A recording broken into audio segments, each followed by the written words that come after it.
Creativity is an addiction. When you build a relationship up with that creative side of yourself, you've got to be able to handle it in a way where you're a better listener than the better performer.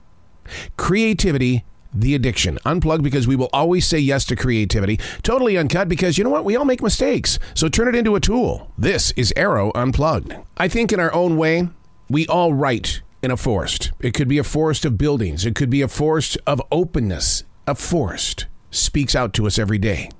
I go into these forests just to listen. What started at the Billy Graham Library in Charlotte, North Carolina, has evolved into a lifelong journey. Something is always moving through each and every one of us. It's our calling.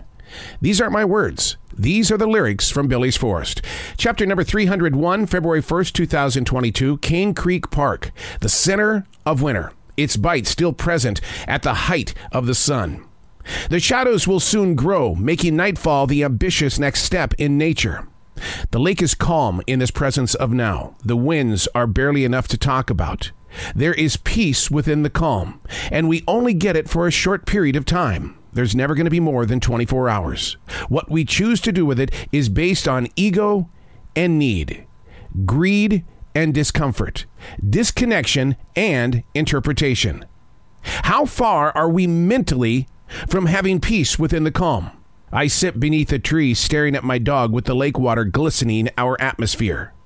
For now, she's calm.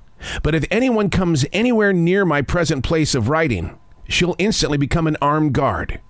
Ego, need, greed, discomfort, disconnection, or interpretation.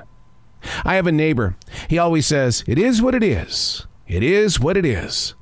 I often wonder what he's thinking about when what it is really isn't. He always seems to be the peace-filled one, the peace within the calm. No dollar amount can buy that kind of stuff. It's always going to be the power of choice. The power of choice. Locating the peace and calm in your present place of now. Knowing that, just like that, things can change.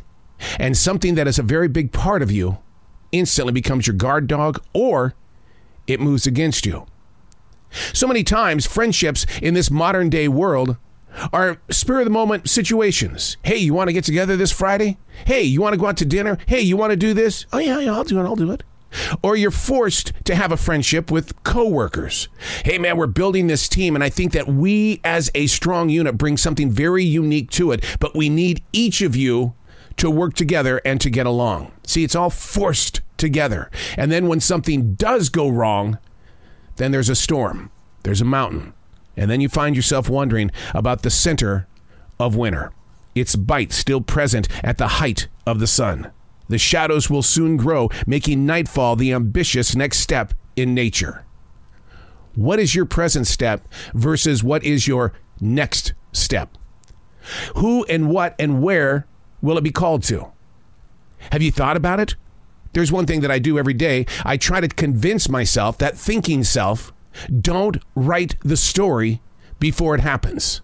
Because what happens is when you try to put something in forward motion and it doesn't live up to the expectation, then there's a downfall. Which is why when bosses ask you, what is your 5-year plan? I can't answer that question. Where I want to be in 5 years will not be anywhere I'll be standing, because it's not in my hands. The only way that you can control your present place of now is to be in control of where we stand right now. Where we're going to be in 10 minutes will be decided by everything around us. What is your relationship with those elements? I'm Arroe. These are not my words. These are the lyrics from Billy's Forest.